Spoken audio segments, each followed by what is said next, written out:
Sumatera Utara merupakan sebuah lembaga filantropi Islam yang berada di wilayah Sumatera Utara. Dengan dinakodai oleh Sulaiman selaku pimpinan cabang, Dompet Duafa Sumatera Utara berlayar dengan 13 amil di dalamnya. Bertempat di Jalan Kapten Muslim Medan Helvetia, Dompet Duafa Sumatera Utara senantiasa menjalankan visinya, yakni terwujudnya masyarakat adil dan makmur. Terdapat 4 pilar program yang menjadi kompas disalurkannya: dana zakat, infak, sedekah, dan wakaf yang terdiri dari program pendidikan dakwah, program ekonomi pemberdayaan, program sosial kemanusiaan, dan program kesehatan. Pada program pendidikan dan dakwah terdapat Sekolah Bintang Rabbani, beasiswa prestasi, Dai Kreatif Wal Ummah, dan Youth Excellencia Scholarship. Pada program ekonomi pemberdayaan terdapat Kampung Umat, Sentra Ternak Dompet Duafa Farm, Rumah Tempe, Kampung Zakat Selaras, Kampung Hortikultura, dan Layanan Mustahik. Pada program sosial kemanusiaan terdapat Disaster Management Center atau DMC, Dompet Duafa Volunteer atau DDV, dan Tebar Hewan Kurban. Pada program kesehatan terdapat Aksi Layanan Sehat. Dompet Duafa Waspada Sumatera Utara, alhamdulillah kita terus memberikan manfaat terbaik untuk masyarakat yang membutuhkan di Sumatera Utara. Alhamdulillah di tahun 2024 yang lalu kita sudah menghimpun lebih kurang 5 miliar dan kita salurkan kepada orang-orang yang berhak dan yang butuh. Alhamdulillah total penerima manfaat dari semua penyaluran kita yaitu 88.000 penerima manfaat. Nah, ini sangat luar biasa karena bisa membantu meringankan beban saudara-saudara kita.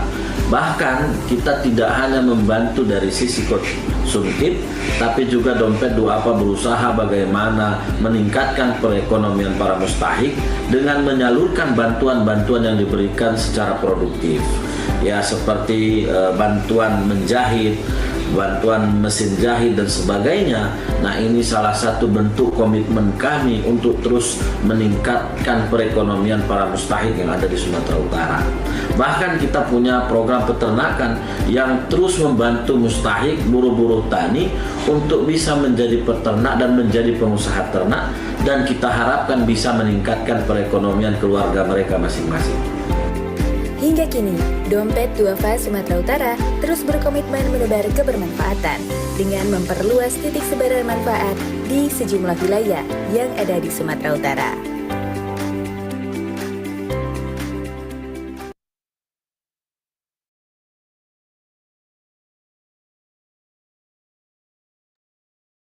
Assalamualaikum, selamat datang di PLA, di Learning Academy. Yuk ajak kawan-kawannya untuk bergabung kembali untuk kegiatan rutin kita di Padi Learning Academy.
Halo, selamat datang di Padi Learning Academy.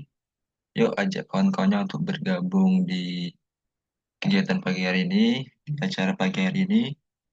Untuk waktu kemungkinan 2 menit ke depan kita akan mulai eh, Padi Learning Academy-nya dengan tema 9 to 5, nggak sekedar cuan, spill kerja di dunia filantropi.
Dompet Duafa has contributed to the world for 27 years.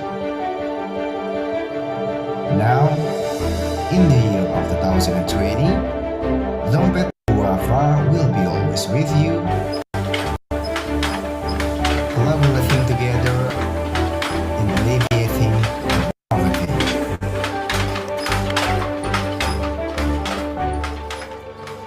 Economic Empowerment Program is one of our efforts to help the people out of poverty.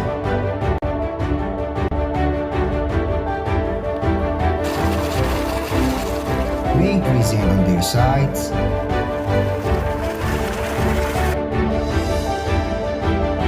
awakening the hope for them to revive from adversity. Terima kasih, Insya Allah.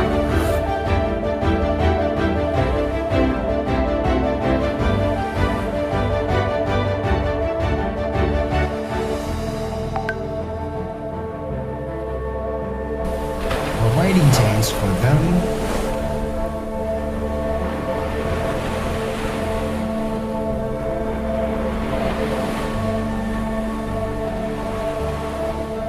to be empowered and to empower their communities.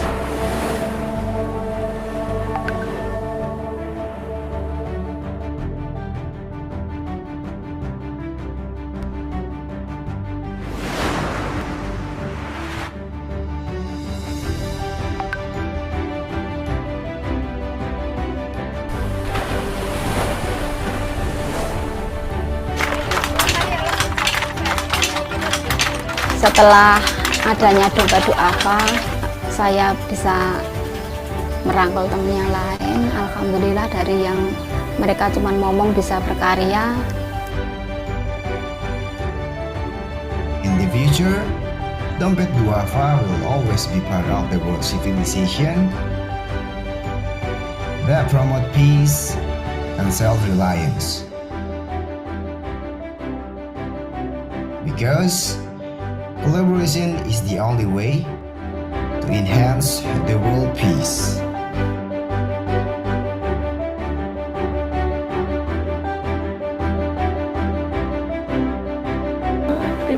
terima kasih banyak, terima kasih.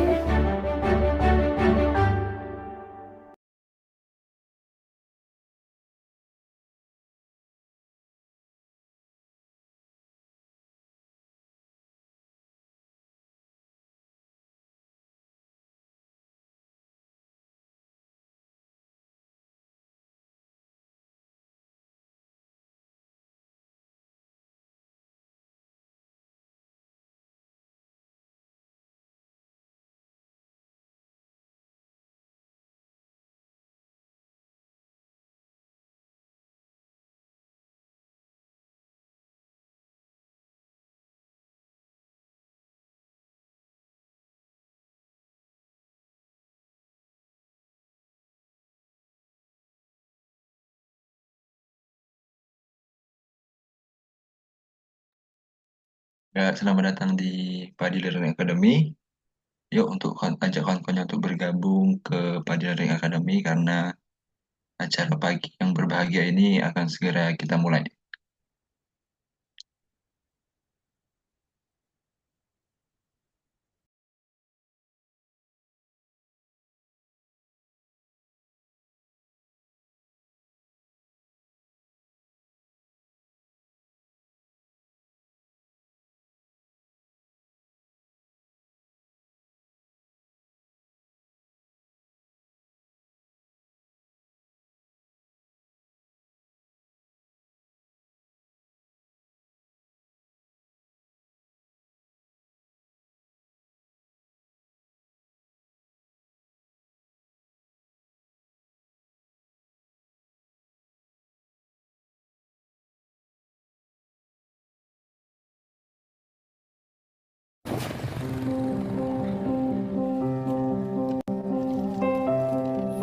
Awalnya itu berbudidaya udang faname, cara budidaya dengan tradisional itu cukup penebaran benur saja gitu.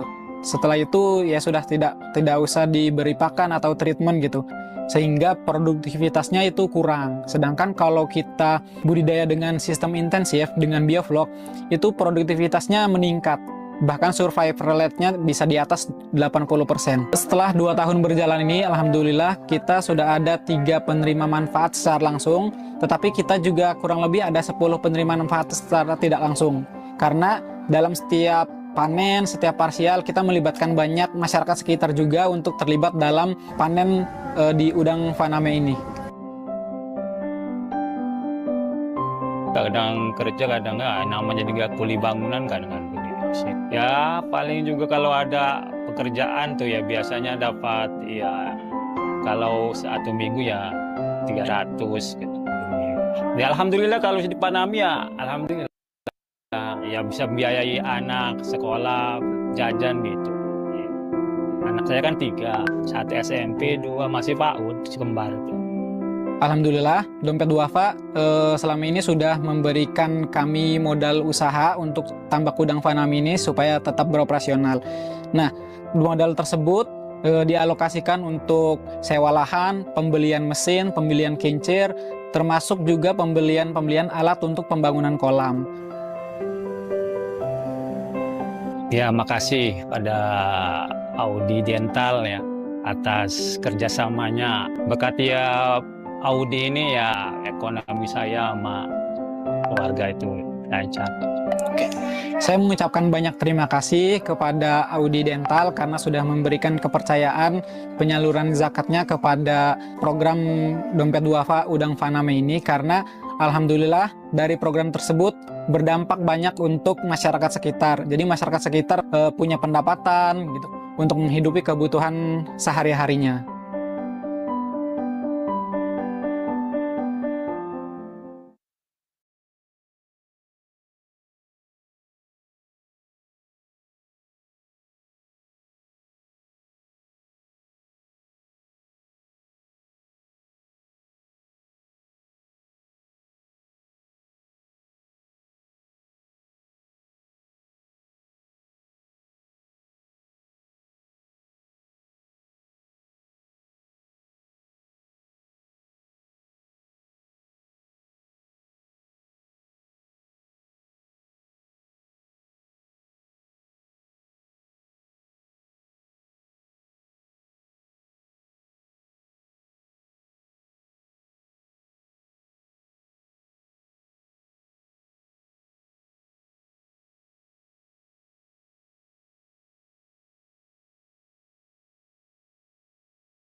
Oke, kita mulai kegiatan kita, acara kita Padi Learning Academy pada pagi hari ini. Assalamualaikum warahmatullahi wabarakatuh. Alhamdulillah, alhamdulillahirabbil wassalatu wassalamu ala asrofil anbiya'i mursalin wa ala alihi washabihi rasulillah ya jama'in. Syukur alhamdulillah kita banyakkan kehadiran Allah Subhanahu wa taala yang sampai saat ini Allah masih beri banyak kita nikmat, baik nikmat Islam, iman dan ihsan, terlebih lagi nikmat yang umur panjang sehingga kita tergabung di dalam Padi Learning Academy yang dilaksanakan oleh Padi Persatuan Alumni Dinamika. Sedikit penjelasan terkait Padi Learning Academy yang bisa kita singkat PLA. PLA merupakan ruang belajar lintas generasi yang diinisiasi oleh Persatuan Alumni Dinamika, yang Dinamika itu sendiri nama sebuah lembaga pers mahasiswa di UINSU. Program PLA ini hadir sebagai upaya untuk menjaga silaturahmi antara alumni dan kru Dinamika, serta menciptakan kontribusi yang banyak dan bermanfaatan kepada orang banyak. Melalui PLA, kita diisi oleh alumni-alumni yang berpengalaman di berbagai bidang, baik pendidikan, jurnalistik, ASN, bisnis, maupun profesi kreatif, yang nantinya kita akan diisi ilmunya, diberikan ilmu kepada alumni kita untuk baik dari pengalaman dan cerita inspiratif. Nah, acara hari ini kita akan membawakan tema berani bertumbuh, 9 to 5, nggak sekedar cuan, spill kerja di dunia filantropi. Nah, sebelumnya perkenalkan, nama saya Muhammad Alfido Prayoga, panggil saja Alvin. Saya sebagai moderator di Padi Learning Academy pagi ini yang akan memandu diskusi kita pada pagi ini untuk dalam jangka waktu kurang lebih 1,5 jam ke depan. Mungkin kawan-kawan masih bingung apa sih lembaga filantropi gitu, ataupun masih asing terkait filantropi. Jadi filantropi ini merupakan kurang lebih sebuah lembaga sosial atau lembaga jiswab yang nantinya kita nggak hanya tentang cuan, tapi tentang kebermanfaatan ke masyarakat. Nah, sebelum masuk ke pemateri, saya pastikan kepada kawan-kawan semua bahwasanya internet kawan-kawan semua sedang keadaan stabil, karena untuk bisa menyimak dengan baik kita butuh koneksi yang baik. Sebelumnya saya sapa dulu kepada Kak Firda. Apa Kak Firda sudah di tempat? Sudah, Alvin. Untuk suara Sudah aman ya? aman ya, jelas aman. Oke, sebelum kita masuk ke pemateri, saya akan membacakan CV beliau terlebih dahulu. Sebentar ya.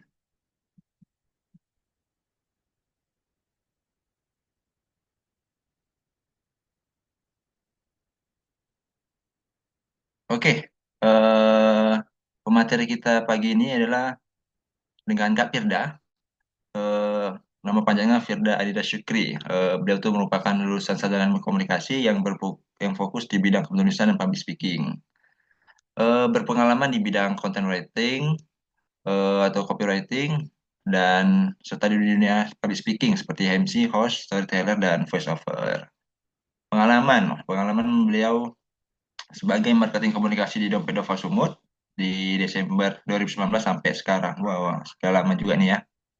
Termasuk juga freelance voice over di TVRI Sumut. Nanti kalau kawan-kawan punya lihat video dari TVRI Sumut, nanti ada beberapa yang isi voice over itu Kak Firda. Terus ada freelance storyteller, freelance MC dan host. Untuk kontak bisa hubungin di CV tersebut.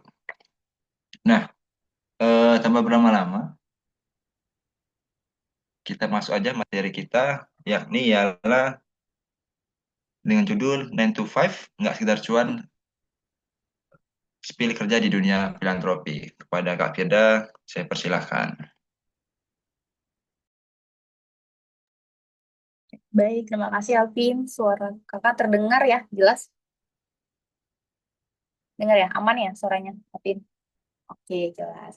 Baik, terima kasih semua teman-teman. Assalamualaikum warahmatullahi wabarakatuh. Selamat pagi teman-teman semuanya.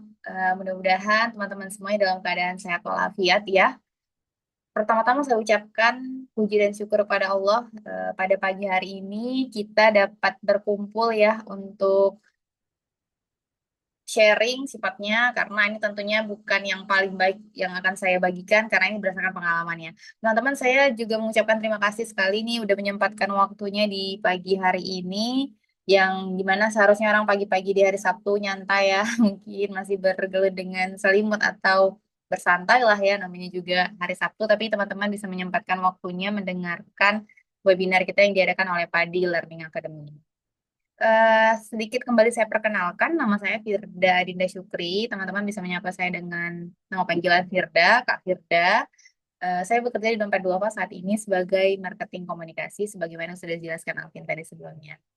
Oke, teman-teman, kita kan mau bahas ya tentang 9 to 5 nggak sekedar cuan. Aku boleh tahu nggak ini latar belakang teman-teman? Apa ya kira-kira mahasiswa kah? Atau apa yang teman-teman? Jadi kita tahu nih arah pembicaranya. Kayaknya ada sebagian yang mahasiswa dan aku kenal juga kali ya.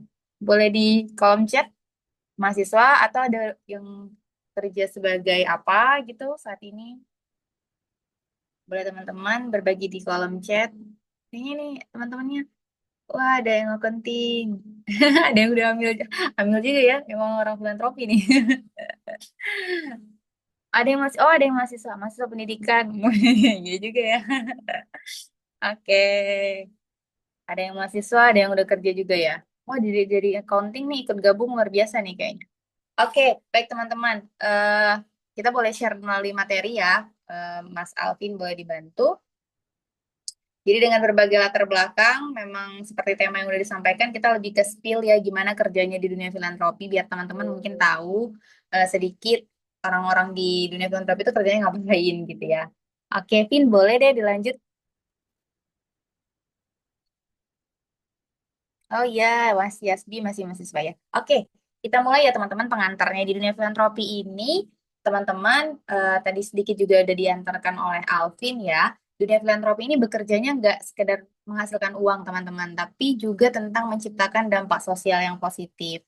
Jadi karir orang-orang yang di filantropi ini utamanya memberikan manfaat yang nyata bagi banyak masyarakat gitu ya. Nah, kalau kita mau gali lagi sebenarnya filantropi itu seperti apa, kita boleh bahas sedikit. Spin, lanjut di definisi filantropi.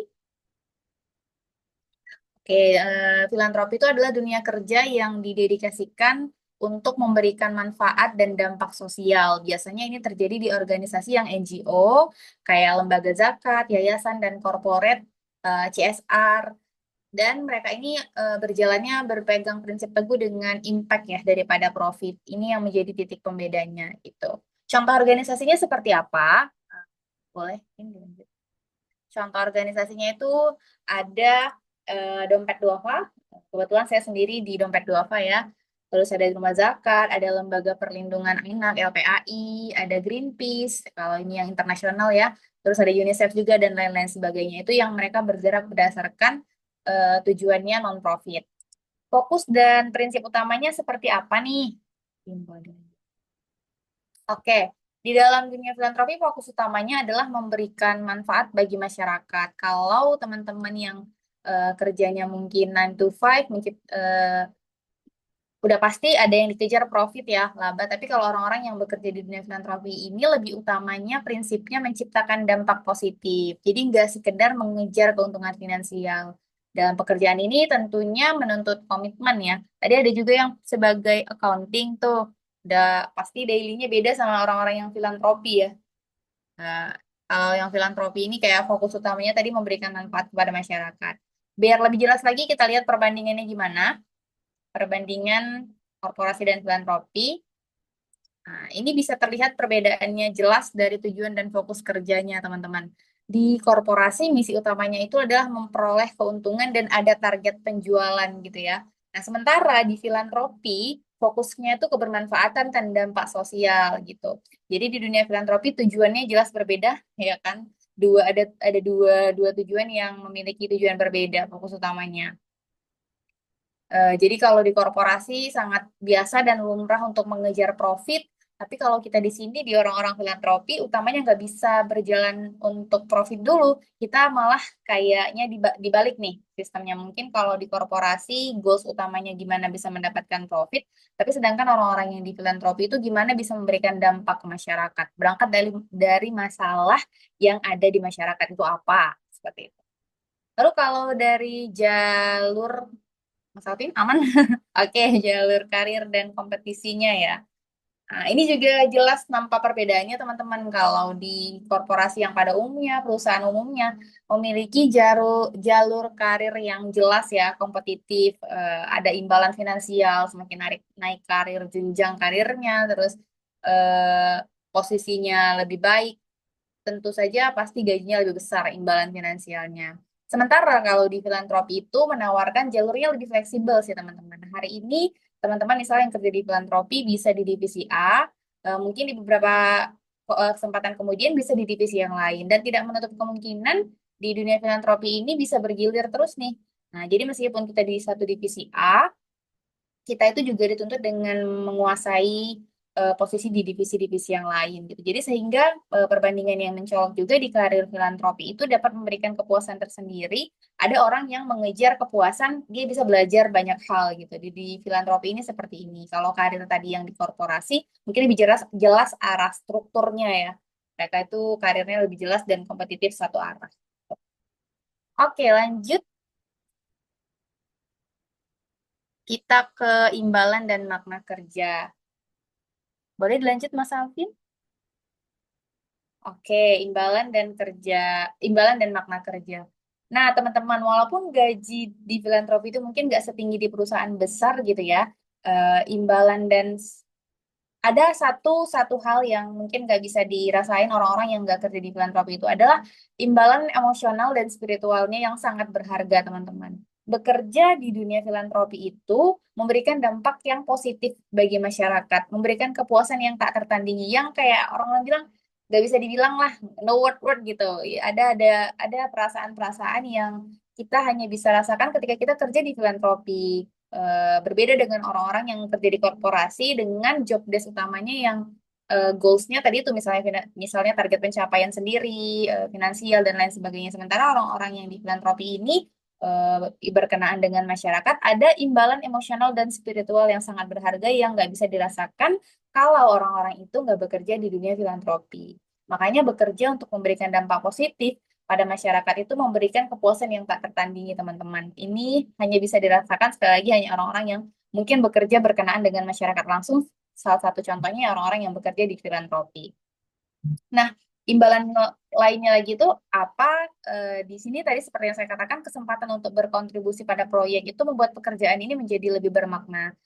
Karena kita bisa ini ya tadi ada di berbagai divisi, misalnya kalau saya ya kayak di marketing komunikasi kan fokus utamanya berita, tapi kita juga ada waktunya untuk turun ke lapangan, kita juga ikut nyalurkan bantuan langsung gitu. Jadi ada kontribusi yang membuat kita merasa lebih bermakna berkenaan dengan masyarakat langsung. Seperti itu.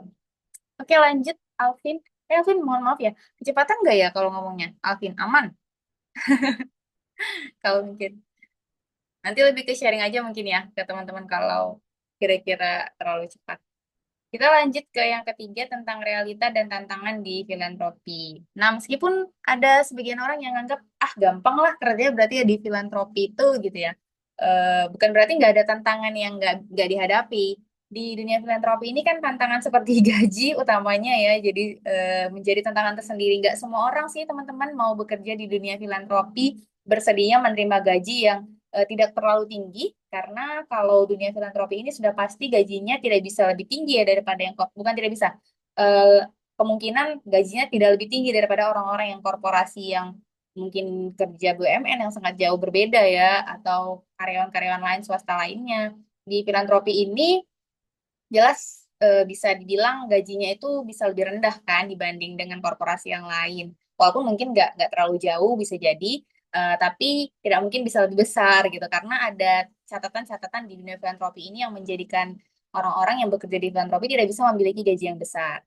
Nah, ada juga tekanan untuk memenuhi target dan laporan yang transparan. Nah, ini dia bersinggungan dengan itu. Kenapa orang-orang di filantropi ini nggak bisa dapat gaji yang besar? Karena orang-orang yang bekerja di filantropi ini ada amanah yang dia terima, karena dia berupa sifat, kalau di korporasi ya, korporasi kan ada keuntungan. Keuntungan yang bisa dibagi setinggi-tingginya boleh, nggak ada batasan. Sementara kalau orang-orang yang bekerja di dunia filantropi ini ada batasan. Nah, kaitannya nih, ada tuntutan target dan ada juga tuntutan laporan yang transparan terkait dana yang kita terima itu, amanah yang kita terima sebagai pekerja di filantropi. Namun, tantangan ini justru menjadi kesempatan tentunya buat kita jadi lebih berkembang dan beradaptasi. Gitu. Setelah tantangan, tapi juga ada tentunya kelebihan ya teman-teman. Nggak melulu soal tantangan dan kesedihan juga ya. Ada kelebihan kita bekerja di filantropi. Tadi sudah saya singgung sebelumnya. Salah satunya kelebihan bekerja di filantropi itu adalah merasakan makna yang mendalam dari pekerjaan sehari-hari. Pekerja orang-orang yang di filantropi itu adalah dapat melihat langsung perubahan yang terjadi dalam hidup orang lain. Saya mungkin bisa kasih contoh beberapa. Pin boleh dilanjut. Nah, kebetulan di Dompet Duafa saya kemarin ikut langsung ngerasain gimana salah satu penerima manfaatnya Dompet Duafa, penerima manfaat beasiswa. Beliau itu kemarin sempat udah putus asa, nggak lanjut kuliahnya. Kebetulan alhamdulillah beliau ini kuliah di kedokteran gigi, tapi bukan dari ekonomi yang menengah ke atas gitu ya. Dia hanya menengah aja gitu. Jadi untuk biaya kedokteran itu kan nggak murah ya teman-teman. Jadi di ujung perkuliahannya dia sempat mengalami kendala biaya, nggak punya uang lagi untuk menyelesaikan studinya. Jadi beliau ini udah hopeless gitu, harus membayar uang kuliah. Tapi bersyukur pada saat itu di Allah membukakan jalan eh, untuk beliau bisa mendapatkan beasiswa dan dari bantuan beasiswa itu beliau sekarang udah jadi dokter teman-teman. Ada pengabdian ke Jambi. Jadi saya merasakan waktu dia bercerita kepada saya dia mengurus berkas begini segala macam sampai mimisan dan segala macam tadi mikirkan kayaknya dia udah hopeless, aku kayaknya nggak mungkin jadi dokter gitu, jadi memang dia udah sempat mengubur mimpinya, tapi pada akhirnya saat ini sekarang dia sudah jadi dokter dan mengabdi kepada masyarakat di daerah. Senang teman-teman, rasanya mendengar cerita dan ucapan terima kasihnya. Padahal ya teman-teman yang ngasih uang itu kan bukan saya ya, bukan bukan saya yang memberikan bantuan untuk si namanya Juli ini, tapi dana yang kita kelola. Tapi mereka orang-orang yang menerima manfaat ini memberikan ucapan terima kasih kepada kita yang mendalam dan kita menyaksikan juga capaian dia. Itu memberikan kepuasan tersendiri yang nggak bisa dikatakan. Kita ikut turut senang dan bahagia atas apa yang dia rasakan. Seperti itu teman-teman. Ada lagi, ini di program lain, Rizky di programnya Ternak Kita Dompet Duafa, beliau ini dulunya kerja di pabrik. Dia kerja pabrik, terus kebetulan di Dompet Duafa ada buka pekerjaan sebagai anak kandang pada waktu itu beliau kerja. Kalau programnya ini beliau kerja dulu, setelah itu dikasih modal ternak. Kalau dia memang sukses bisa menjalani usaha ternaknya.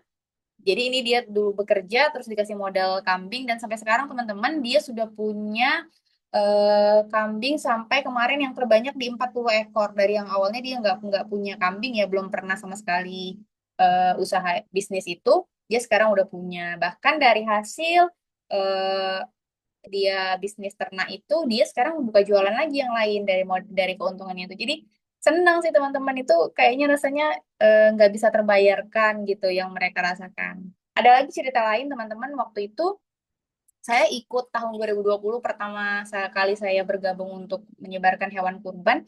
Saya naik perahu yang nggak ada apa ya, perahu nelayan ya, seperti itu, menyeberangi lautan teman-teman untuk membawa daging-daging kurban yang kita kasih ke pulau pada desa itu, desa Kurandak, saya ke sana.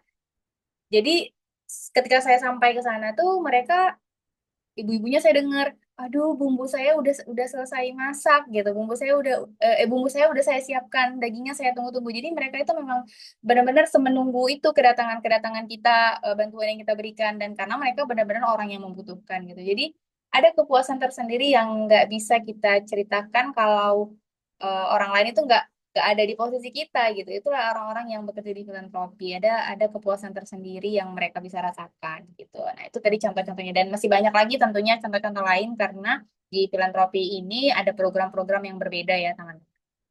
Lanjut, Alvin. Nah, lingkungan kerja dan hubungan sosialnya gimana kalau di filantropi? Nah, kalau di lingkungan filantropi itu umumnya sifatnya kolaboratif ya, teman-teman, karena di dunia filantropi ini pekerjaannya itu bersinggungan satu sama lain. Jadi hubungan yang kuat antara kan itu di sini di dunia filantropi itu sangat dibutuhkan. Lalu juga lingkungan kerja dan hubungan sosial ini, orang-orang di sini punya kesempatan bertemu dengan berbagai orang dari latar belakang berbeda. Dan ini tujuannya bisa memperluas jaringan kita. Misal kita sebagai fresh graduate, kita masuk ke dunia filantropi. Di filantropi ini kan programnya banyak ya, ada pendidikan, kesehatan, macam-macam. Kalau kayak kita di Dompet Duafa kayak gitu. Jadi kadang kala kita bisa berjumpa dengan pihak universitas untuk dunia pendidikan. Kadang kala kita bisa bertemu dengan pihak rumah sakit untuk dunia kesehatan gitu. Jadi di filantropi ini membuka kesempatan buat kita juga untuk bisa memperluas jaringan. Jadi kalau siapa yang pandai-pandai ya bisa memanfaatkan itu juga kan, jadi memperluas relasi, memperluas rezeki juga tentunya gitu. Dan hal ini melahirkan pengalaman yang berharga yang gak semua orang juga bisa dapatkan itu kalau nggak kerja di filantropi. Seperti itu. Oke, ada lagi nih kelebihannya. Pengembangan skill ya. Oke, pengembangan skill dan mindset-nya. Oke, ada di dunia filantropi ini skill yang diperlukan dalam filantropi. Sebenarnya orang-orang yang kerja di filantropi ini seperti apa sih gitu yang dibutuhin gitu. Beberapa keterampilan yang mungkin diperlukan di filantropi itu ada termasuk storytelling, bagaimana kita bisa berkomunikasi efektif dan juga memiliki kemampuan digital marketing. Ini untuk di era sekarang mungkin ya teman-teman karena zaman terus berkembang maka skill-skill ini dibutuhkan. Kenapa public speaking dibutuhkan? Tentunya karena kita sebagai orang-orang pekerja filantropi ini membutuhkan kecakapan yang komunikasi ya untuk berkomunikasi dengan satu misalnya penerima manfaat. Kita harus tahu bagaimana beda loh teman-teman kita di lapangan ketemu sama masyarakat nggak bisa kita gunakan bahasa kita yang formal sebagaimana kita mungkin di kantor, sebagaimana kita di dunia akademisi kampus, nggak bisa seperti itu. Beda. Ada skill yang kita harus bisa miliki, komunikasi, bagaimana kita bisa menyatu dengan masyarakat dan berkomunikasi yang baik agar tidak ada miskomunikasi dengan masyarakat. Lalu juga tentunya dibutuhkan empati ya dan manajemen relasi dalam dunia filantropi ini untuk membangun kepercayaan kepada pihak-pihak terkait, mitra-mitra kita, seperti itu. Baik, lanjut mengembangkan mindset beyond cuan gitu. Dalam dunia filantropi penting untuk memiliki mindset bahwa pekerjaan kita saat ini itu lebih dari sekedar mencari gaji gitu. Membangun tujuan dan rasa fulfillment, memberi motivasi yang lebih besar dalam setiap usaha. Menemukan kekayaan hati dan kepuasan jiwa adalah bagian yang tak terpisahkan dari perjalanan ini. Makanya seperti tagline yang kita buat juga ya kan tema kita pada hari ini 9 to 5 nggak sekedar cuan teman-teman. Jadi orang-orang di filantropi ini adalah benar-benar orang-orang pilihan saya rasa. Nggak semua orang mau bertahan di filantropi ini. Selain dia memang mungkin punya tujuan tersendiri ya, pasti dia punya mindset yang berbeda dari pekerja-pekerja lainnya. Seperti itu. Nah, lanjut di tips untuk generasi muda yang tertarik. Mungkin ada orang-orang yang memang senang ya jiwanya untuk ke filantropi itu. Gimana sih caranya supaya kita bisa berkecimpung di dunia filantropi ini, teman-teman? Yang pertama, kalau anak-anak muda, mulailah dengan pengalaman relawan. Di Dompet Duafa, meskipun mungkin kalian kayak tadi ya, ada accounting, kerja atau ada kerja yang lain, pengen gitu ngerasain ikut juga terjun ke masyarakat, senang gitu, ada bersinggungan dengan masyarakat, boleh dimulai dengan kerelawanan. Di Dompet Duafa kita juga ada relawan, Dompet Duafa Volunteer namanya. Ini sebagai salah satu tujuan kita bagaimana kita bisa mendapatkan wawasan. Lalu di zaman sekarang juga bangun personal branding di media sosial sangat tentu ya sangat berguna ya teman-teman untuk menunjukkan minat dan keahlian kita. Asalnya keterampilan kita agar lebih siap menghadapi tantangan di dunia filantropi tentunya. Ini ada sedikit video teman-teman, beberapa cuplikan-cuplikan yang karena di sini kita judulnya spill ya, spill. Jadi ini ada beberapa kayak ini kemarin kita bawa anak yatim yang sama sekali mereka belum nggak jalan-jalan kalau misalnya nggak dari program kita buat gitu. Ini boleh teman-teman lihat sekilas. Mau kemana? Mau jalan-jalan. Senang nggak? Senang.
Dapat dimaknai bersama bahwasanya semua itu dapat berlangsung karena saling kerjasama. Dompet Duafa siap berkolaborasi untuk membantu masyarakat Sumatera Utara.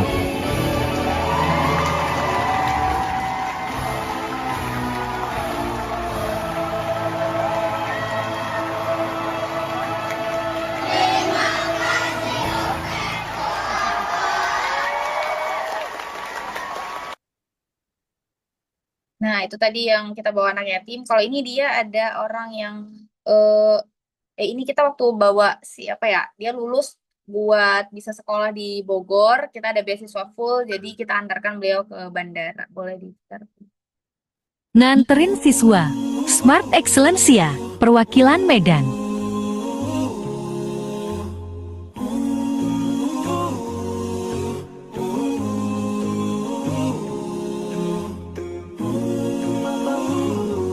Tim sudah ketemu dengan adiknya. Namanya Arya. Kenapa dia mau pergi ke sana? Biar mandiri, biar sukses. Karena kalau di sini pasti manja orang tua.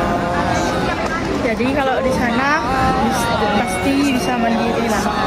Harapannya supaya Arya di sana lebih pintar, lebih taat kepada agama, sama lebih lah pokoknya. Jangan lebih badannya ya. Terus kayaknya kalau anaknya udah yakin duluan, mamanya yang nggak yakin, mamanya yang nggak yakin.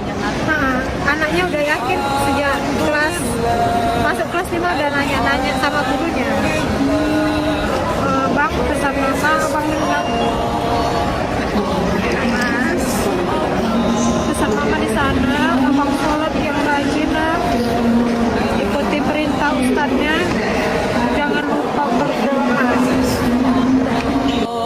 All praises to Allah. I never thought about all the things you have given to me. I never thanked you once. I was too proud to see the truth.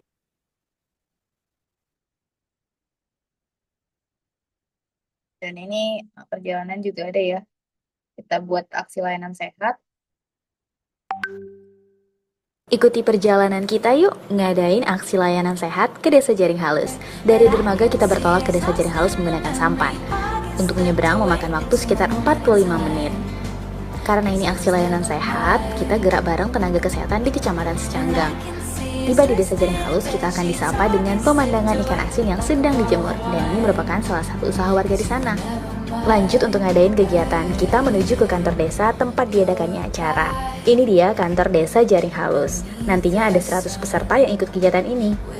Alhamdulillah hari ini kita sinergi dengan JNI untuk melaksanakan aksi layanan sehat. Banyak komunitas, banyak organisasi lagi apakah bisa bermanfaat untuk masyarakat sekitarnya. Salah satu lansia bernama Ato Udin sedang mengeluhkan sakitnya kepada dokter dan diberi obat. Kata mereka di sini nggak ada puskesmas, jadi mereka senang sekali kalau ada kegiatan seperti ini. Nah, Gitu ya, kurang lebih teman-teman gambarannya karena di spill. Nah, itu ada beberapa aja sih teman-teman pekerjaan-pekerjaan kurang lebih seperti itu orang-orang filantropi menjalankan pekerjaannya. Makanya hari-hari memang berkenaan dengan masyarakat. Mereka itu memberikan impact dan tadi yang saya sampaikan bahwa nggak semua orang bisa ngerasain bagaimana dia bisa melihat kebahagiaan orang lain itu. Jadi kayak tadi misalnya anak yatim itu dia bilang oh teman-teman dia nggak pernah jalan-jalan padahal kan sekelas kayak ke Masjid Agung yang di Medan kalau kita mungkin ya bisa aja ke sana main mereka nggak ada yang bawa karena mungkin orang tuanya sibuk mencari nafkah untuk hanya sekedar mencukupi kebutuhan makan nasi mereka gitu terus tadi kayak si Arya yang bisa lanjut sekolah ke sana padahal sama sekali orang tuanya nggak berpikir dia bisa menyekolahkan anaknya sampai keluar kota nggak punya biaya dan lain sebagainya jadi itu salah satu yang bikin kita orang-orang yang bekerja di filantropi itu punya alasan yang kuat kenapa bisa terus bertahan di dunia filantropi ini. Seperti itu. Nganterin siswa. Ikuti Smart perjalanan Excellence kita ya. yuk ngadain aksi layanan sehat ke Desa Jaring Halus. Sharing-sharingnya dari saya itu dulu ya. Nanti mungkin kita bisa lanjut ke sesi tanya jawab aja. Mungkin ada yang teman-teman pengen tanyakan, ya kan boleh kita sharing di sini. Saya kembalikan kepada Alvin, moderator. Terima kasih, Alvin. Terima kasih kepada Kak Firdah atas pemaparan materinya. Udah banyak nih yang bisa dibagi oleh Kak Firda terkait dunia filantropi. Nah, untuk kawan-kawan yang ingin bertanya, saya persilahkan. Nanti kita, ataupun diskusi juga boleh, ya kan Kak Firda? Untuk sistem tanya jawabnya. Kepada kawan-kawan, saya persilahkan.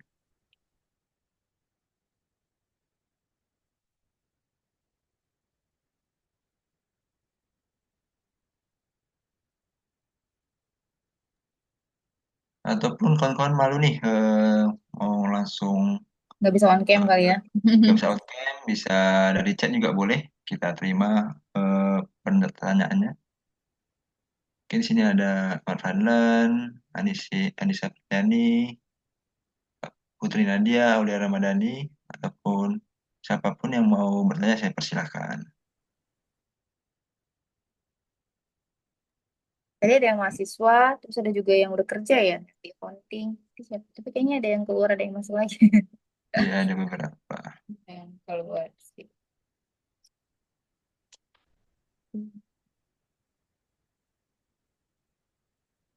Berapa orang? Kita ada.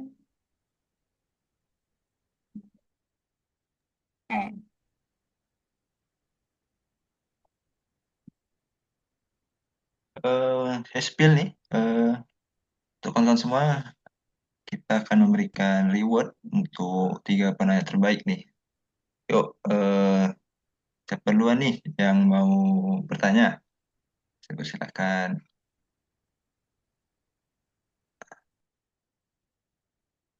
Rewardnya apa tuh Kak? Spill dong gitu. Ada lah rewardnya.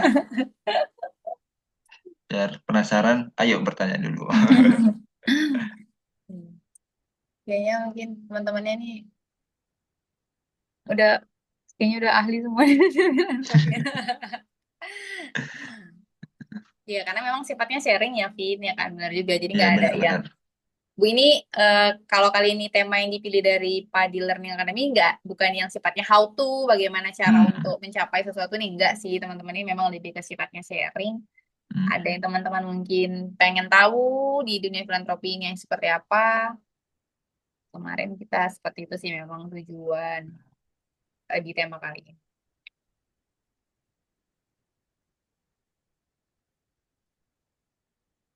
Mau tanya dong Kak, Kakak di Markom tuh ngapain aja sih Kak tugasnya Kak kalau boleh tahu? Oh iya, oke.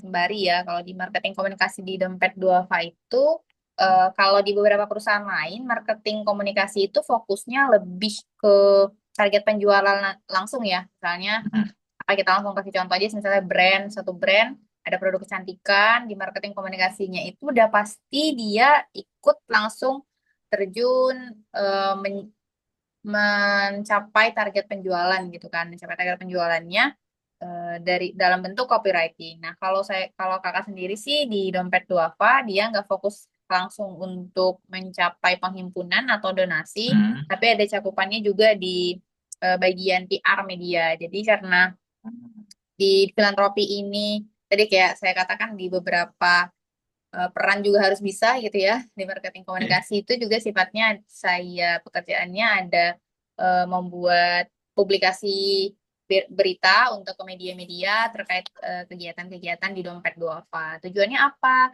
Tujuannya ini seperti tadi untuk memberikan laporan kepada donatur bahwa amanah yang sudah dititipkan ke kita udah kita jalankan dalam bentuk berbagai macam, baik program-program tadi ada kesehatan, ada pendidikan, terus juga ada dakwah dan lain sebagainya. Jadi selain tadi untuk membantu penjualan atau membantu penghimpunan, juga turut serta di bagian publikasi media. Saat ini seperti itu. Oh, oke. Report is marketing ya. Ya, benar. Jadi di filantropi ini juga dibutuhkan. Kurang lebih kalau teknis-teknis yang administrasi, terus kayak publikasi media mirip sih dengan korporasi pada umumnya. Yang membedakannya tadi itu yang kita kerjakan tujuannya ke masyarakat. Kalau korporasi kan enggak ya, penjualan, terus mendapat keuntungan dan bisa bagi-bagi hasil keuntungan untuk sebuah perusahaan itu. Kalau kita di Dompet Duafa atau di lembaga filantropi nggak seperti itu ininya teknisnya. Gitu, Alfi. Yuk, ada lagi yang mau bertanya? Oh, kasih Baik. 3 orang penanya. Ya, Iya. silakan. Baik, Assalamualaikum warahmatullahi wabarakatuh. Waalaikumsalam warahmatullahi wabarakatuh. Iya. Perkenalkan, ini izin ya saya nggak bisa buka video dulu, upload ke kameranya dulu, izin ya. Jadi ini saya mau lebih nanya pengalaman Kak Firda sih. Sebagai seorang amil ini kan kita itu kan bukan cuma status di pekerjaan ya, tapi di lingkungan pun kita punya tanggung jawab dan dipandang deh sebagai amil. Apakah kakak pernah nih merasa tertekan atau mengalami kesulitan nih di lingkungan karena status kakak sebagai seorang amil? Boleh di-share nih kak pengalamannya? Oke. Terima kasih. Ini langsung aja, Vin. Langsung aja Kak, silakan Kak. Oke, baik. Terima kasih ya, Nisa. Kita sesama amil ya kan, Nisa. Oke. Pernah pada saat itu merasakan demikian karena kita ini kan di lembaga filantropi di Dompet Duafa menjalankan posisi itu sebenarnya awalnya ya memang karena profesi kan, profesi kita sebagai amil gitu, profesi kita.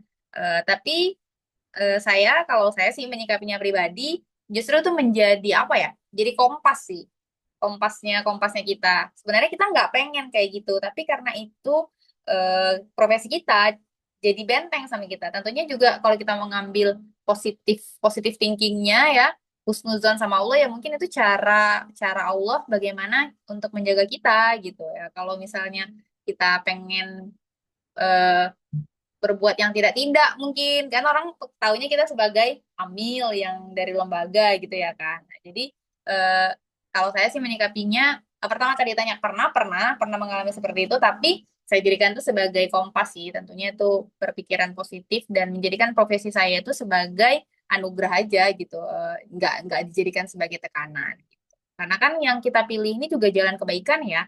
Kita profesinya memang profesi yang bukan profesi umum gitu. Profesinya profesi yang memang bahkan udah ada di Al-Quran langsung gitu ya teman-teman kalau dalam Islam profesi kita. Jadi seharusnya kalau boleh sih nggak kita jadikan itu sebagai tekanan, tapi justru jadi benteng kita dan sekaligus anugerah juga yang bisa kita terima. Gitu, Nisa. Baik, terima kasih Kak Firda. Iya, sama-sama Nisa. Nisa sama amilnya. Oke.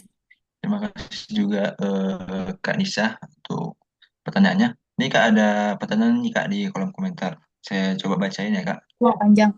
Kak, kenalin nama saya Aulia, alumni Dinamika juga angkatan 24 katanya.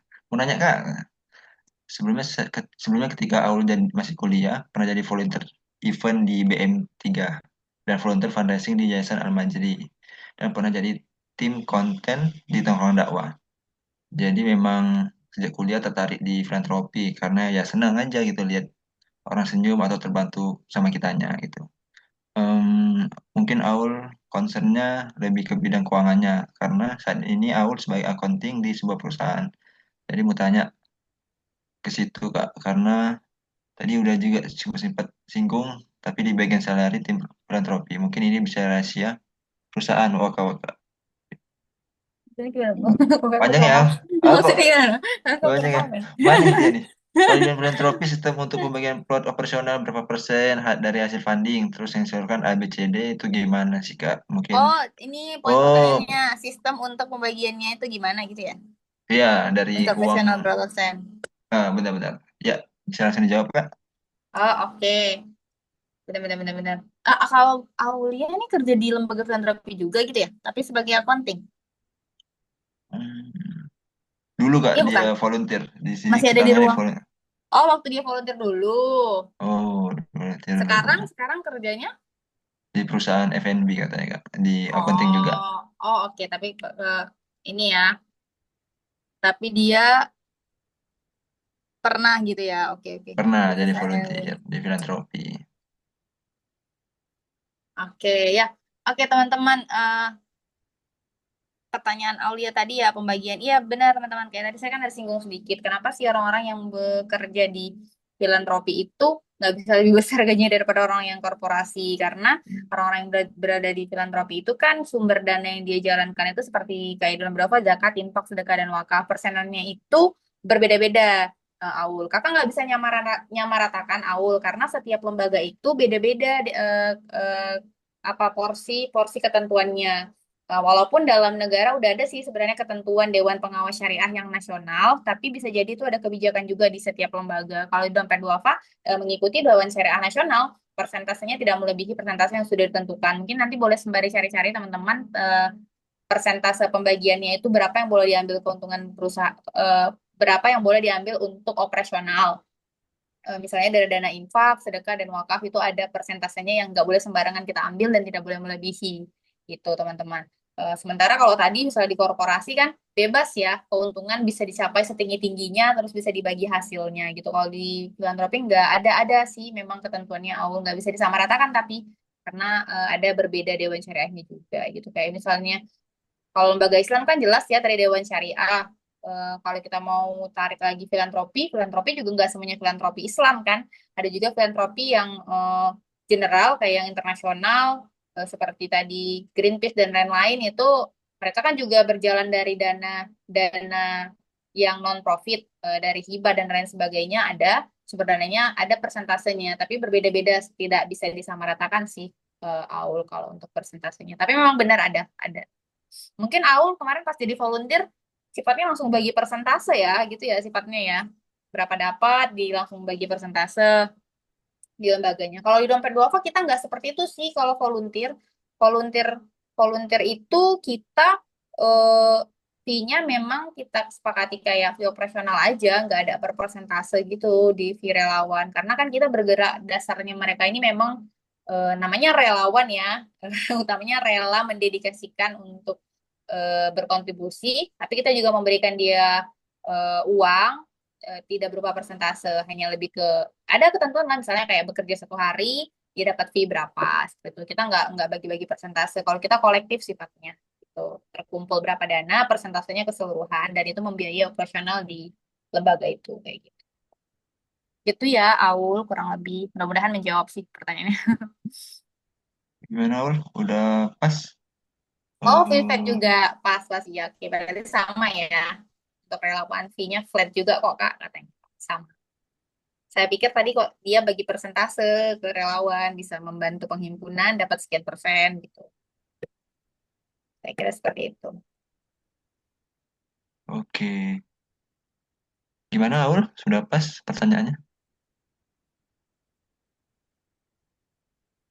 Dia lagi nggak bisa on kayaknya audio. Nggak jawab. Dia via chat aja. Izin boleh on mic Kak Bang? Ya silakan. Oke, makasih Bang Alvin sebelumnya. Maksud Aul gini Kak, kalau misalnya di filantropi itu kan dia kayak ada nih, misal entah Aul nggak tahu di berapa persennya gitu kan, tapi yang mungkin misal 15% untuk operasional gitu-gitunya sih Kak maksudnya. Kayak dia tuh operasional tuh maksudnya untuk baik itu sewa bangunan, baik itu utilitas listrik, wifi segala macamnya, ataupun gaji karyawannya semuanya di situ gitu. Dan sisanya itu diplotkan untuk misal nih untuk eh, dana pendidikan sekian, kemudian untuk bantu usaha UMKM sekian gitu-gitunya loh Kak maksud Aul tadi gitu. Oh iya iya iya ada kan ketentuan jadi kayak makanya kakak sampaikan ada ketentuan-ketentuan yang memang udah langsung kalau dompet duafa sih memang langsung operasional keseluruhan dulu baru nanti kita baginya ke program-program yang program-program kita program apa kayak kita kan ada banyak pilarnya ada kesehatan ada pendidikan dan lain sebagainya terkumpul dulu misalnya dananya sumber dananya apa misalnya zakat dana zakat terhimpun 12,5% ya yang boleh untuk dana zakat itu. Lalu setelah terhimpun semuanya dibagikan ke program-program mana yang kita salurkan. Misalnya program pendidikan sekian, program kalau untuk pembagian per programnya tidak ada persentase yang baku ya. Karena di awal tadi yang untuk pembagian persenannya ketika dana itu masuk baru dipotong berapa persennya tadi gitu. Ya nggak untuk pembagian ke program, tapi di awal pembagian ketika diterima dana itu. Itu sih awal. Oke, jelas. Oke, terima kasih Aul atas pertanyaannya. Ini Kak ada di kolom chat lagi nih Kak. Namanya Salsabila Rahmalubis. Izin bertanya Kak, menurut Kakak melalui filantropi bisa nggak menciptakan ketergantungan bagi masyarakat penerima bantuan? Oh, ketergantungan atau enggak gitu ya. Misalnya kita kan udah bantu orang gitu ya kan. Nanti besoknya dia minta lagi sama kita gitu ya. Iya bisa, tentu tentu bisa teman-teman. Makanya di filantropi ini ada program sifatnya supaya jangan bantuan itu kita berikan hanya sekedar memberi, terus besok-besok dia nggak bisa minta lagi gitu kita nggak ya. Kita tetap ada di dompet duafa yang sifatnya seperti itu, bantuan layanan mustahik namanya kita berikan bantuan, misalnya kayak untuk kebutuhan-kebutuhan yang mendesak. Misalnya hari ini banget nih, hari ini dia benar-benar nggak ada makanan, nggak bisa makan, kita bisa kasih bantuan berupa makanan. Nah, tapi ke depan kita kalau bisa nggak ngasih bantuan makanan lagi ke beliau. Nah, tapi kita ngasih modal bantuan usaha supaya dia nggak datang lagi ke lembaga ini untuk dia bisa makan. Tapi kita ngasihnya sifatnya modal usaha supaya dia jualan. Minimal jualan kecil-kecilan. Seperti itu. Di dompet duafa makanya itu tadi teman-teman eh, kita harus bisa menciptakan impact program apa yang bermanfaat buat masyarakat supaya kita jangan berdiri hanya cuman untuk bagi-bagi loh sifatnya. Kalau bagi-bagi nggak butuh lembaga filantropi dong. Kalau cuman bagi-bagi kita perseorangan aja gitu. Saya punya uang, yaudah saya tinggal bagiin sama siapa yang saya mau bantu masyarakat yang butuh gitu. Tapi dengan adanya filantropi itulah ada orang-orang yang memang bekerja di dalam berpikir mencurahkan tenaga dan pikirannya untuk memikirkan bagaimana membantu masyarakat yang membutuhkan ini tidak hanya sekadar bagi-bagi, tapi membuat program yang bermanfaat gitu. Jadi kemungkinan ketergantungan ada, sangat ada, teman-teman. Dan itulah PR-nya orang-orang filantropi untuk memikirkan bagaimana memutus rantai itu. Jangan hanya ketergantungan, tapi bagaimana membuat dia, kalau mimpi besarnya orang-orang filantropi ya, lembaga zakat dari mustahik, penerima manfaat jadi muzaki, kayak gitu pengennya. Jadi memang kalau ditanya ada kemungkinan untuk ketergantungan. Solusinya apa? Dibuat program yang sifatnya jangka panjang. Kayak gitu.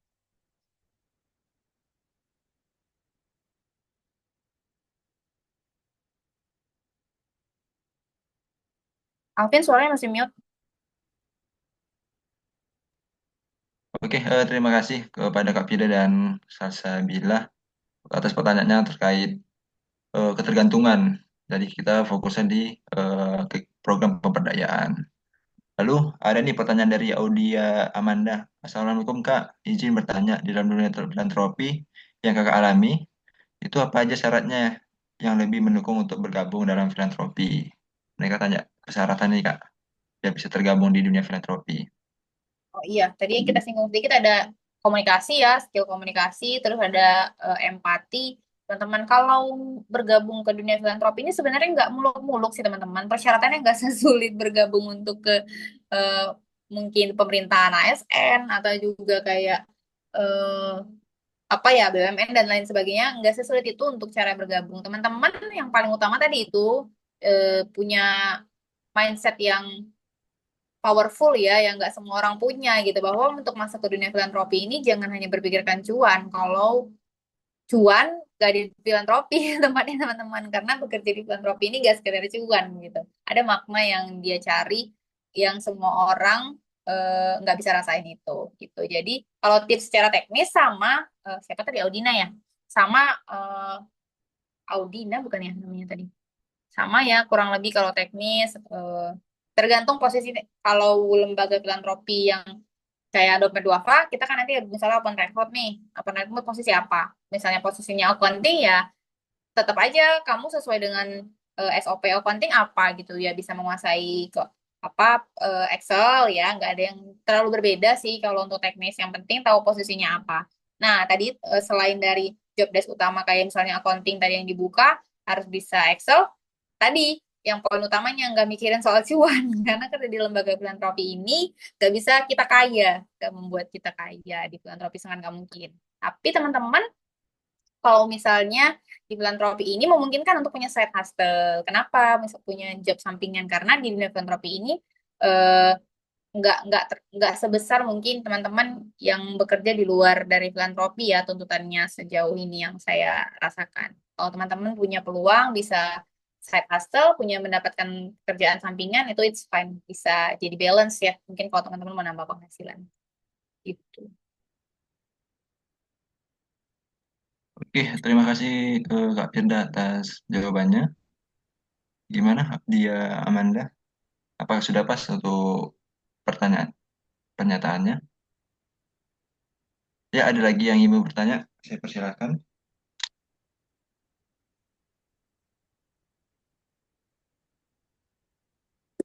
Hmm.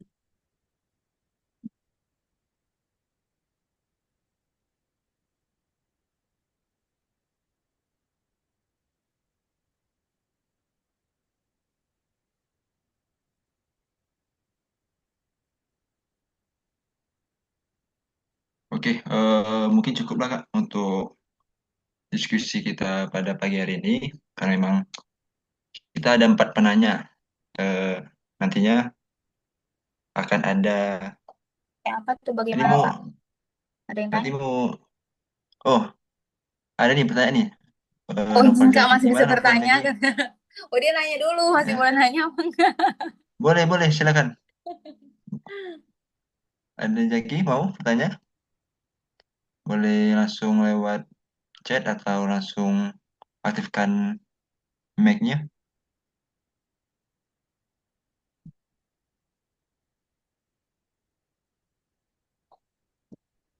Jadi kolom chat tadi ya. Iya, Bentar Bang. bentar banget ya.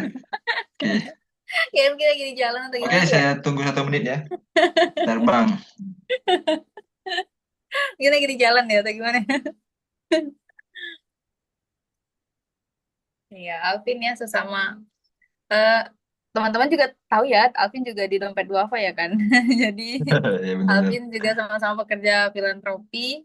Hmm, Kayaknya di flyer buat juga ya kan, Tin? Sebagai orang yang kerja di Bener Dompet Duafa juga di ya.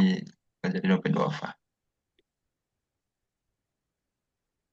Owner, oh iya, side hustle-nya owner ya. Keren gak tuh? Jadi kayak utamanya kerja di situ, tapi sebenarnya dia adalah seorang owner gitu ya. Astaga. Luar biasa emang Mas Alvin ini. Tadi mana nih yang mau tanya tadi? Ya, Oh ya, masih bentar ya, belum 1 menit katanya ya. oke, kita tunggu sampai 11.20. Kalau tidak bertanya kita tutup. Novel Jaki. Dia lagi nyiapin, mungkin dia lagi nyiapin pertanyaan Nyiapin, Alvin. mungkin. Sebagai penutup kayaknya dia. Penanya penanya yang penutup.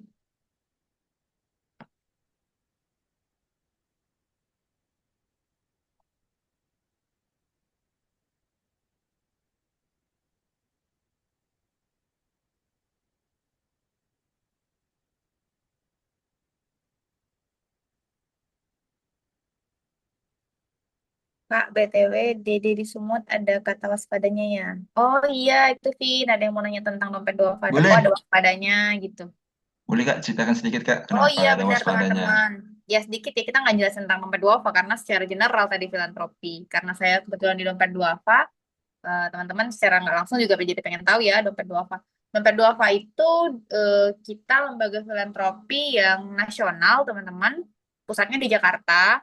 Jadi kita ada beberapa cabang di Sumatera Utara dan ada juga 5 di luar negeri. Untuk di Sumatera Utara, kok ada yang lain kan dompet duafa Jatim, dompet duafa Jateng gitu ya nama provinsinya gitu cabang. Kita kok dompet duafa waspada ya namanya gitu. Dompet duafa waspada. Ya teman-teman, karena dompet duafa ini lahirnya ruhnya dari jurnalis, dompet duafa itu juga dulu awalnya dompet duafa Republika namanya di Jakarta. Nah, jadi lahirnya sedikit ya saya menyampaikan tentang dompet duafa. Dompet duafa itu lahirnya dari jurnalis di Republika pada saat itu. Nah, seiring berjalannya waktu udah bisa jalan sendiri nih, terlepas tak dari media republikanya, dompet duafa aja berdiri sendiri.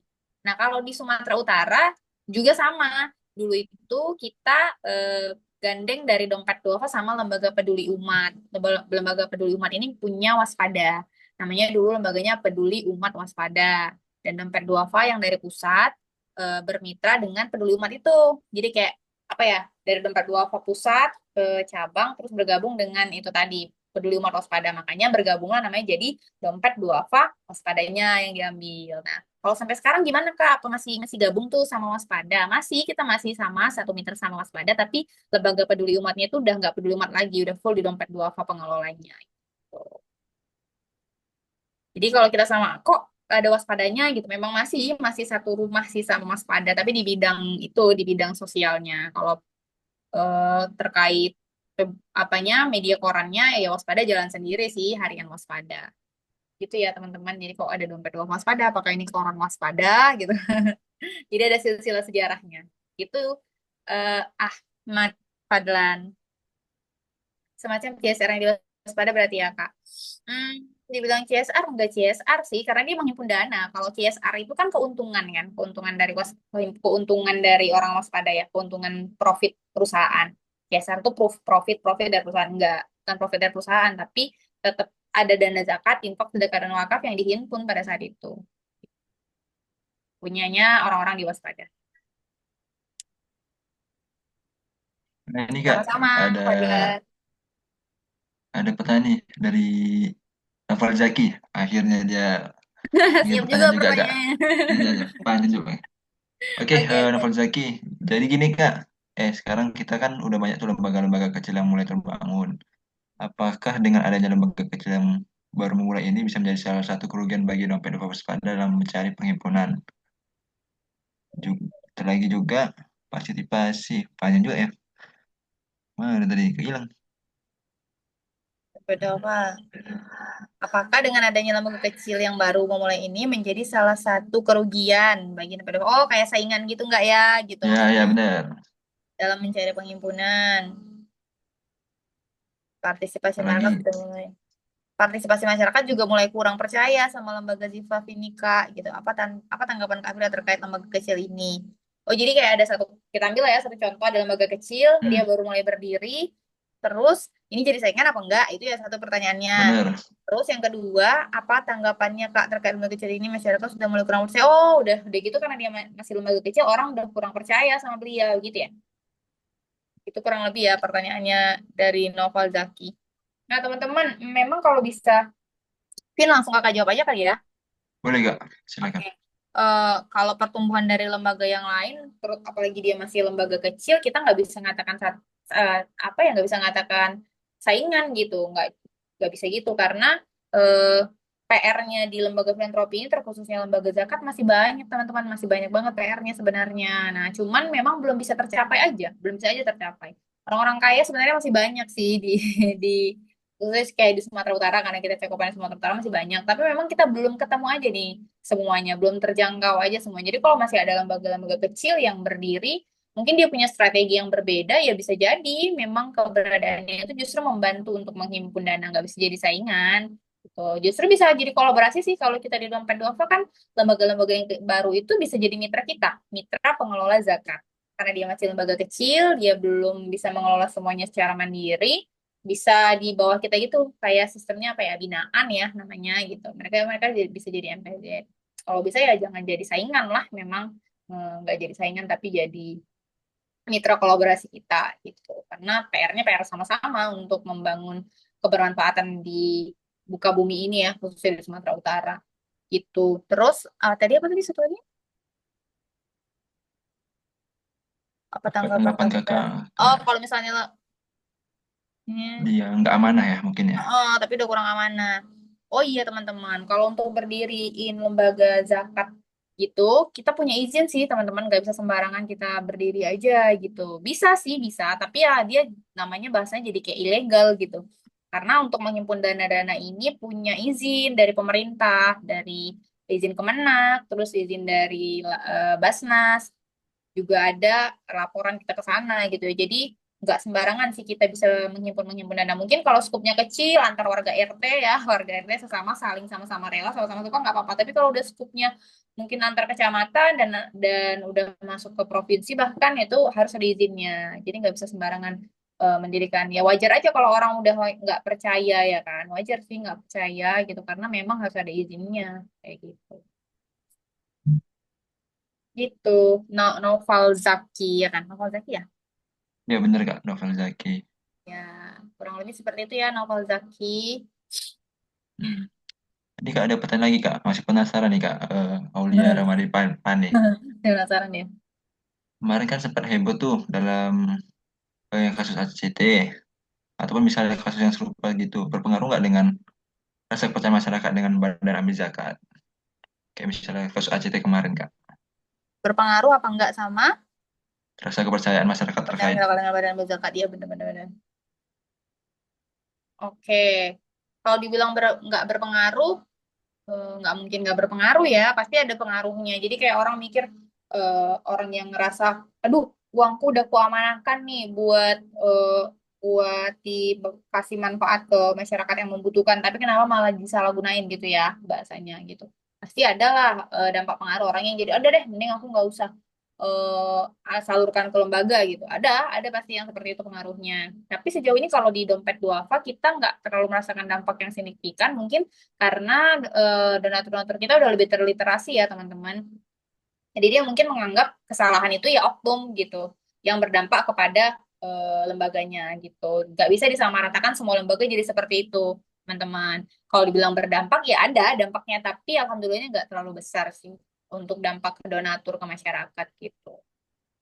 Jadi alhamdulillahnya seperti itu. Ya ACT mungkin udah nggak berjalan lagi, tapi kan tumbuh lembaga-lembaga lain yang orang-orang yang di dalamnya dulu mungkin orang-orang yang di ACT mereka masih tetap punya apa yang sama tuh, punya mindset tadi beyond beyond itu, mereka punya mindset tetap mau hidup dengan kebermanfaatan ke orang banyak, ya tumbuh lagi lembaga-lembaga yang baru yang punya jati diri yang sama gitu. Ya oknum-oknum yang nakal terlempar lah dari situ gitu. Seperti itu sih, kalau dibilang ada dampaknya ada, tapi alhamdulillahnya nggak terlalu besar sih kalau ke donatur. Oke, terima kasih kak Firda dan Aul. Yes, Cukup Aul? Ada lagi Aul? Mau tahu ada pertanyaan ketiga? semangat ya Aul Naing. Semangat dia Emang dengan nampak dia darah-darah dunia filantropi. volunteernya, darah-darah volunteernya Masya ini Allah. kelihatan. Gimana Aul cukup? Cukup katanya. Cukup. Oke. Mungkin ada lagi nih Noval. Semangat Masya kali, Allah semangat ya juga ini Noval. Novel. Boleh kak? Apa tuh? Ada lagi? Baru ngecek kolom komentar.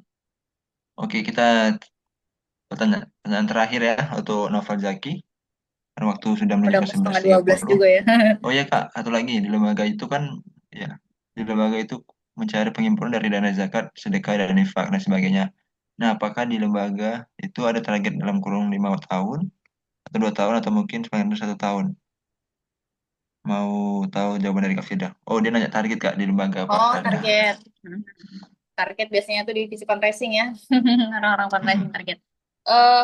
Kalau untuk jangka panjang, sejauh ini pengalaman di dompet duafa nggak per 5 tahun sih, memang per 1 tahun. Kenapa? Karena target itu ya kan kita mencapai target di 1 tahun ini tuh. Perjalanan 1 tahun itu kan cukup panjang ya teman-teman. Apalagi 5 tahun, ada strategi-strategi yang kita buat pasti berubah dengan perkembangan zaman. Kenapa nggak sampai 5 tahun? Kalau 5 tahun itu umumnya sih lebih ke program gitu. Program yang dirancang kalau bisa ini berkelanjutan selama 5 tahun ke depan. Nah, harapannya program nggak berjalan hanya 1 tahun. Jadi kalau yang target lebih ke sejauh ini per tahun sih. Karena dilihat nanti direvisi dievaluasi 1 tahun ini pencapaiannya berapa, apa kendalanya, dan strategi seperti apa yang bisa kita buat di tahun depan. Karena kalau 5 tahun itu terlalu lama targetnya gitu teman-teman. Jadi 1 tahun. Misal kayak 5 tahun targetnya misalnya 8M gitu 5 tahun.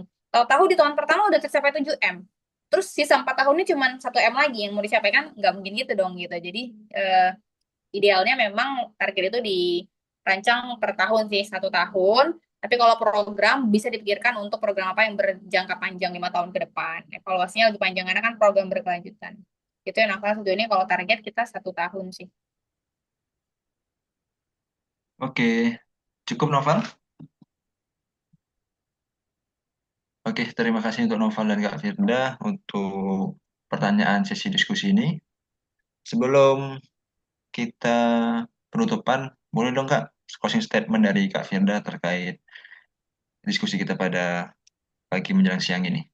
Oke, terima kasih Alvin. Sebelumnya saya juga ucapkan terima kasih ya sama teman-teman udah menyimak dari awal sampai akhir. Ada sedikit yang bisa saya sampaikan kesimpulannya. Mungkin berkarir di filantropi itu bukan hanya tentang mencari uang teman-teman, tapi tentang bagaimana kita menemukan tujuan. Dengan menggunakan keterampilan kita yang ada, kita bisa berkontribusi untuk masyarakat.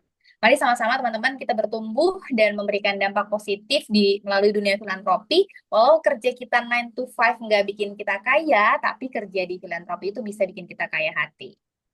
Itu aja mungkin, Alvin, saya kembalikan. Terima kasih Kak Firda atas kesempatan dan waktunya untuk mengisi diskusi kita pada pagi menjelang siang ini. Yang seperti yang disampaikan Kak Firda tadi, di dunia filantropi bekerja nggak hanya tentang uang, nggak hanya tentang menghasilkan uang, tapi memiliki dampak sosial, menciptakan dampak sosial yang positif bagi lingkungan masyarakat. Oke, terima kasih sebelum kepada Kak Firda. Selanjutnya kita ada agenda penghargaan oleh pemateri. Saya izin share screen terlebih dahulu.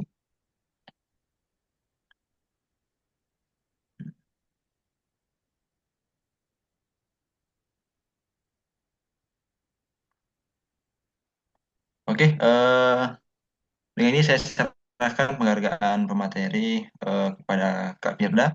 Semoga dengan penghargaan ini bisa diterima dengan baik dan menjadi kebermanfaatan untuk kakak. Amin, amin. Terima kasih, Alvin. Terima kasih, Padi Learning Academy. Sukses selalu. Oke, terima kasih semuanya. Ya, sebelum menutup diskusi kita pagi hari ini, marilah kita foto bersama dulu. Boleh untuk kawan-kawan, untuk on cam semuanya, kita akan foto bersama, kasih ekspresi yang terbaik, semua yang terbaik. Boleh? Ayo, ada lagi? Yuk, sama-sama. Dimulai ya. 1, 2, 3. Sekali lagi. 1, 2, 3. Oke, terima kasih untuk kawan-kawan semuanya telah hadir dalam diskusi kita pada pagi hari ini. Untuk sharing-sharing kita pada pagi hari ini, jangan lupa kawan-kawan selalu follow terus Instagram Padi untuk ada nantinya diskusi-diskusi selanjutnya yang bisa menjadi manfaat untuk bekal ilmu untuk kita di hari selanjutnya. Mungkin ini saja yang bisa saya sampaikan. Mohon maaf atas segala salah. Terima kasih. Assalamualaikum warahmatullahi wabarakatuh. Waalaikumsalam warahmatullahi wabarakatuh. Yang door prize-nya tadi udah diumumin kapan ya? Boleh. Ini mau kakak milih atau cuman untuk penanyanya? Tadi ada pertanyaan, ada 6 penanya nih. Ada Audia Amanda, sama Tiffany. Tadi di moderator sih. Main-main di dompet duafa, Bang. Oke. Untuk saya aja yang milih atau gimana Kak? Ya, silakan moderator sih. Tadi kan moderator yang menyimak. Ada beberapa penanya tadi, tapi ada yang cuma terbatas ya. Ya. Saya pilih 3 penanya terbaik mungkin ya. Yang pertama, saya berikan kepada Jeng jeng jeng. Jeng jeng Siapa ya? jeng. Pertama, saya berikan kepada yang paling excited nih. Aulia Ramadhani Pane. Yeay. Terus mungkin yang kedua itu excited paling kedua nih pada Noval Zaki. Dan yang terakhir ialah tadi yang langsung berani dia memberanikan diri langsung lihat buka mic-nya kepada Anissa Apriliani. Jadi ada 3, ada Aulia Ramadhani Pane, Anissa Apriliani, dan Noval Zaki. Ya, terima kasih atas kesempatannya. Nanti akan dalam bentuk e-wallet hadiahnya. Jadi kawan-kawan nanti bisa langsung chat adminnya untuk ngisi, itu memberikan nomor dananya atau transfer dari rekening. Oke, terima kasih sebelumnya untuk kawan-kawan semua yang telah hadir pada pagi menjelang siang ini. Semoga ilmu-ilmu yang disampaikan bermanfaat untuk kita semua dan menjadi bekal untuk kita semua. Demikian. Wabillahi taufiq wal hidayah. Wassalamualaikum warahmatullahi wabarakatuh. Waalaikumsalam warahmatullahi wabarakatuh. Makasih teman-teman semuanya. Terima kasih Fadlan. Iya.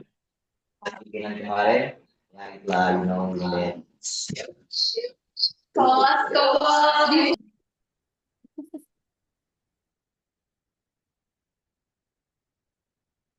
Gimana, operator? Ya, izin Mas Fadlan? live ya, aman ya. Teman semua, terima kasih banyak. Izin kita live ya. Oke. Assalamualaikum. Waalaikumsalam.